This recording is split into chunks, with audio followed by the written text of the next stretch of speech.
Kasus dugaan korupsi dalam pembangunan patung penyu di alun-alun Gado Bangkong, Pelabuhan Ratu, Kabupaten Sukabumi, menjadi perhatian publik setelah munculnya laporan bahwa patung tersebut diduga menggunakan bahan yang tidak sesuai spesifikasi. Berikut adalah uraian lengkapnya. Latar belakang. Proyek pembangunan alun-alun Gado Bangkong, yang mencakup patung penyu, dibiayai dengan anggaran sebesar 15,6 miliar rupiah. Proyek ini bertujuan untuk mempercantik kawasan wisata di Sukabumi, termasuk pembangunan area selfie deck, gedung kuliner, dan fasilitas lainnya.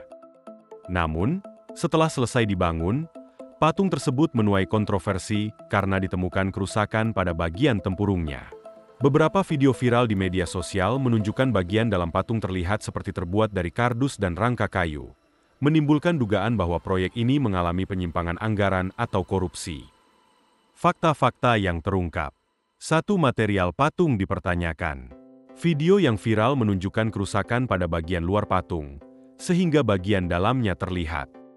Muncul dugaan bahwa patung dibuat dari bahan murah seperti kardus dan kayu, padahal anggarannya mencapai miliaran rupiah.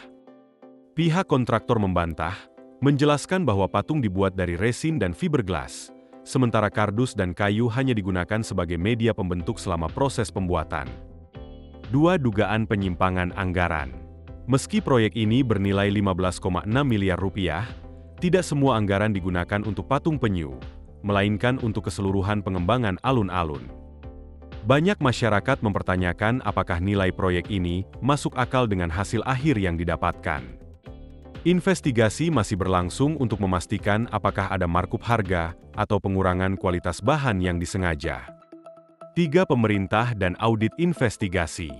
Gubernur Jawa Barat, Deddy Mulyadi, memerintahkan Inspektorat Provinsi Jawa Barat untuk melakukan audit proyek ini.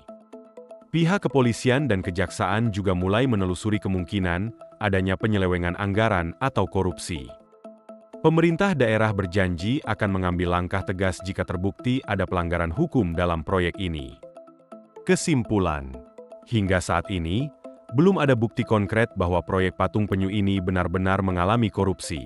Namun, dugaan penyimpangan anggaran tetap menjadi perhatian, dan hasil audit akan menjadi faktor penentu dalam kasus ini.